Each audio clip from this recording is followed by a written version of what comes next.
I'm a storyteller, and I would like to tell you a few personal stories about what I like to call the danger of the single story. I grew up on a university campus in eastern Nigeria. My mother says that I started reading at the age of 2, although I think 4 is probably close to the truth. So I was an early reader, and what I read were British and American children's books. I was also an early writer. And when I began to write at about the age of 7, stories in pencil with crayon illustrations that my poor mother was obligated to read, I wrote exactly the kinds of stories I was reading. All my characters were white and blue-eyed. They played in the snow. They ate apples. And they talked a lot about the weather, how lovely it was that the sun had come out. Now, this despite the fact that I lived in Nigeria. I had never been outside Nigeria. We didn't have snow. We ate mangoes. And we never talked about the weather because there was no need to. My characters also drank a lot of ginger beer because the characters in the British books I read drank ginger beer. Never mind that I had no idea what ginger beer was. And for many years afterwards, I would have a desperate desire to taste ginger beer. But that is another story. What this demonstrates, I think, is how impressionable and vulnerable we are in the face of a story, particularly as children. Because all I had read were books in which characters were foreign, I had become convinced that books, by their very nature, had to have foreigners in them and had to be about things with which I could not personally identify. Now, things changed when I discovered African books. There weren't many of them available, and they weren't quite as easy to find as the foreign books, but because of writers like Chinua Achebe and Kamara Laye, I went through a mental shift in my perception of literature. I realized that people like me, girls with skin the color of chocolate, whose kinky hair could not form ponytails, could also exist in literature. I started to write about things I recognized. Now, I loved those American and British books I read. They stirred my imagination. They opened up new worlds for me. But the unintended consequence was that I did not know that people like me could exist in literature. So what the discovery of African writers did for me was this. It saved me from having a single story of what books are. I come from a conventional middle-class Nigerian family. My father was a professor. My mother was an administrator.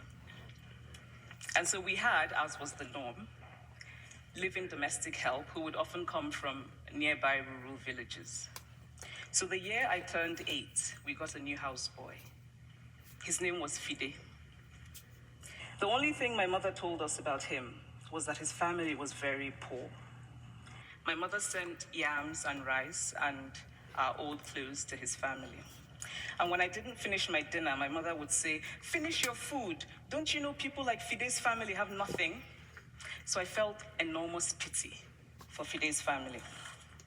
Then one Saturday, we went to his village to visit. And his mother showed us a beautifully patterned basket made of dyed raffia that his brother had made. I was startled. It had not occurred to me that anybody in his family could actually make something. All I had heard about them was how poor they were, so that it had become impossible for me to see them as anything else but poor. Their poverty was my single story of them. Years later, I thought about this when I left Nigeria to go to university in the United States. I was 19. My American roommate was shocked by me. She asked where I had learned to speak English so well and was confused when I said that Nigeria happened to have English as its official language. She asked if she could listen to what she called my tribal music and was consequently very disappointed when I produced my tape of Mariah Carey. She assumed that I did not know how to use a stove. What struck me was this. She had felt sorry for me even before she saw me. Her default position toward me, as an African, was a kind of patronizing, well-meaning pity. My roommate had a single story of Africa, a single story of catastrophe. In this single story, there was no possibility of Africans being similar to her in any way, no possibility of feelings more complex than pity, no possibility of a connection as human equals. I must say that before I went to the US, I didn't consciously identify as African. But in the US, whenever Africa came up, people turned to me, never mind that I knew nothing about places like Namibia. But I did come to embrace this new identity, and in many ways, I think of myself now as African, although I still get quite irritable when Africa is referred to as a country, the most recent example being my otherwise wonderful flight from Lagos 2 days ago, in which there was an announcement on the Virgin flight about their charity walk in India, Africa, and other countries. So after I had spent some years in the US as an African, I began to understand my roommate's response to me. If I had not grown up in Nigeria, and if all I knew about Africa were from popular images, I too would think that Africa was a place of beautiful landscapes, beautiful animals, and incomprehensible people fighting senseless wars, dying of poverty and AIDS, unable to speak for themselves, and waiting to be saved by a kind white foreigner. I would see Africans in the same way that I, as a child, had seen Fide's family. This single story of Africa ultimately comes, I think, from Western literature. Now, here's a quote from the writing of a London merchant called John Locke, who sailed to West Africa in 1561 and kept a fascinating account of his voyage. After referring to the black Africans as beasts who have no houses, he writes, "They are also people without heads, having their mouths and eyes in their breasts." Now, I've laughed every time I've read this, and one must admire the imagination of John Locke. But what is important about his writing is that it represents the beginning of a tradition of telling African stories in the West, a tradition of sub-Saharan Africa as a place of negatives, of difference, of darkness, of people who, in the words of the wonderful poet Rudyard Kipling, are half devil, half child. And so I began to realize that my American roommate must have, throughout her life, seen and heard different versions of this single story. As had a professor who once told me that my novel was not authentically African.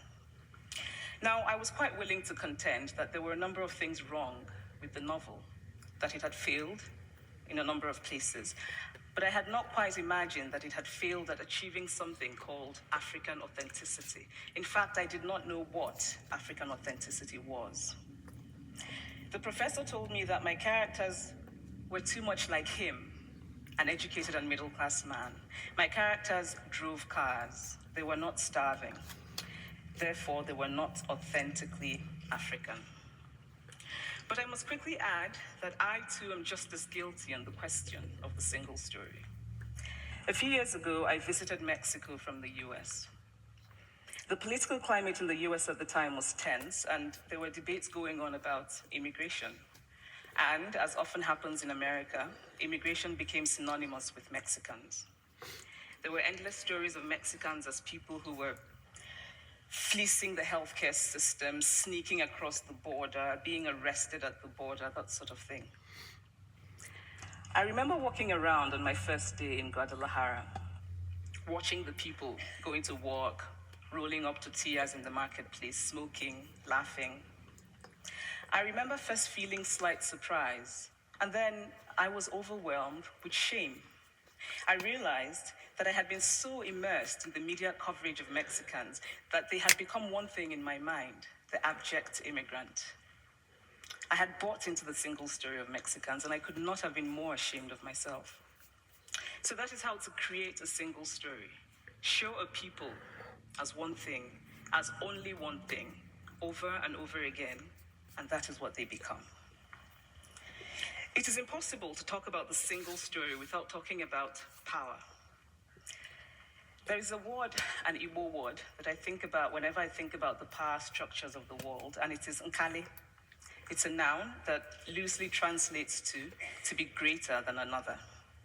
Like our economic and political worlds, stories too are defined by the principle of Nkali.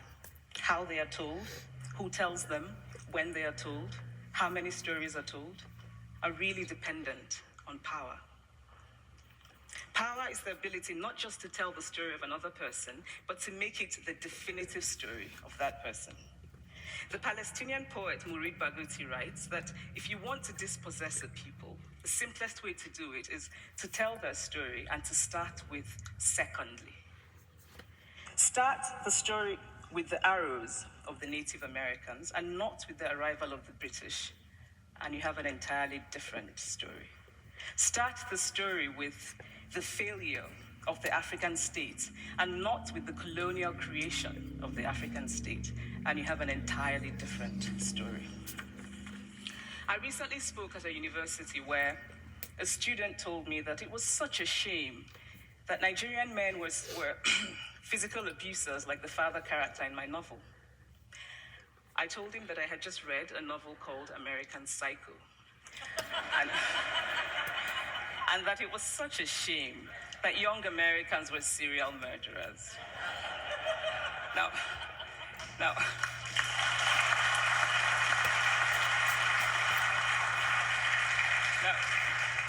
obviously, I said this in a fit of mild irritation, but it would never have occurred to me to think that just because I had read a novel in which a character was a serial killer, that he was somehow representative of all Americans. And now this is not because I'm a better person than that student, but because of America's cultural and economic power. I had many stories of America. I had read Thailand, Updike, and Steinbeck, and Gateskill. I did not have a single story of America.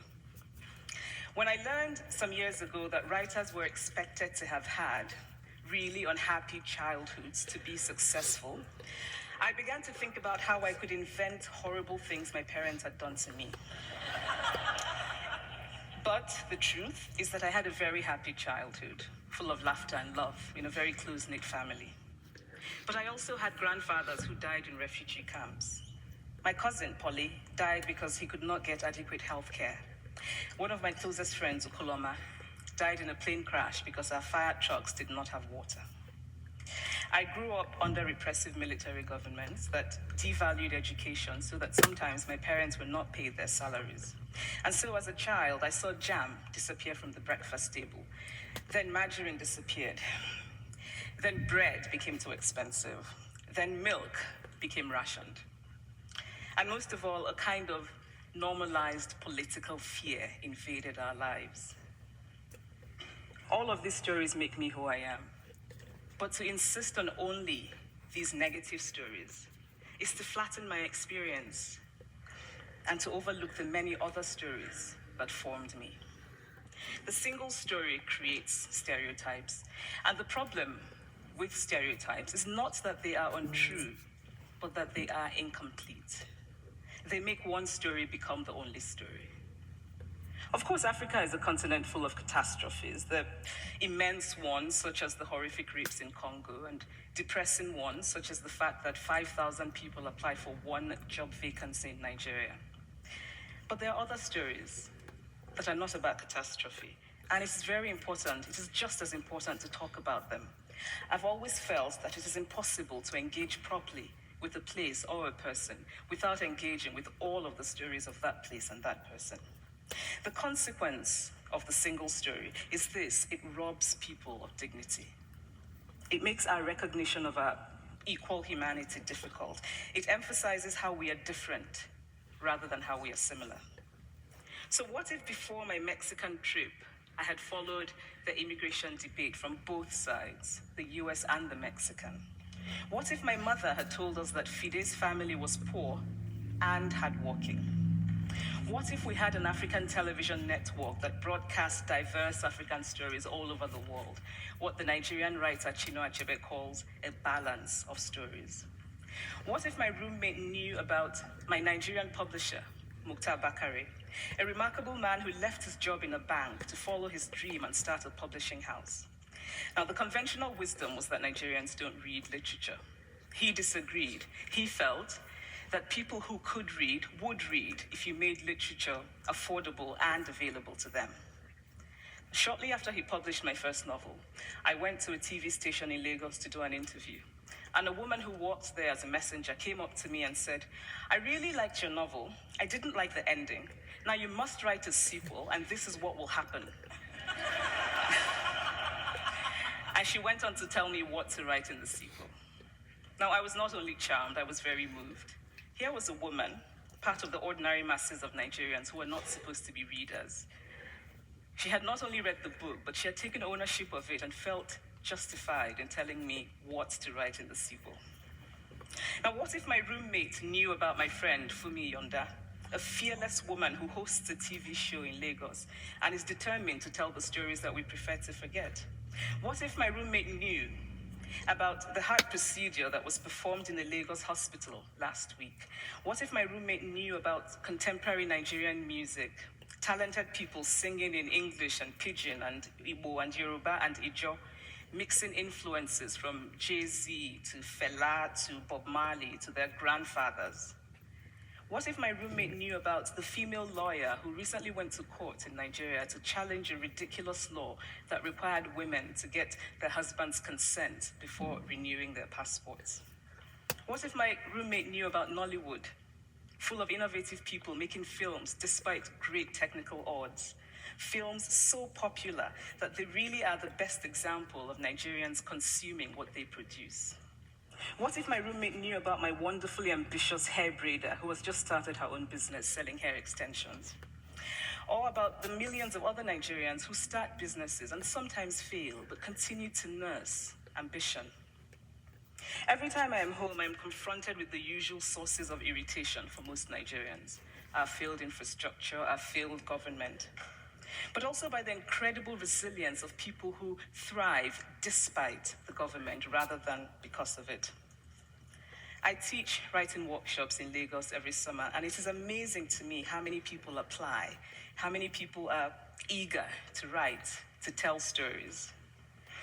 My Nigerian publisher and I have just started a nonprofit called Farafina Trust, and we have big dreams of building libraries and refurbishing libraries that already exist and providing books for state schools that don't have anything in their libraries, and also of organizing lots and lots of workshops on reading and writing for all the people who are eager to tell our many stories. Stories matter. Many stories matter. Stories have been used to dispossess and to malign, but stories can also be used to empower and to humanize. Stories can break the dignity of a people, but stories can also repair that broken dignity. The American writer Alice Walker wrote this about her southern relatives who had moved to the north, and she introduced them to a book about the southern life that they had left behind. They sat around reading the book themselves, listening to me read the book, and a kind of paradise was regained.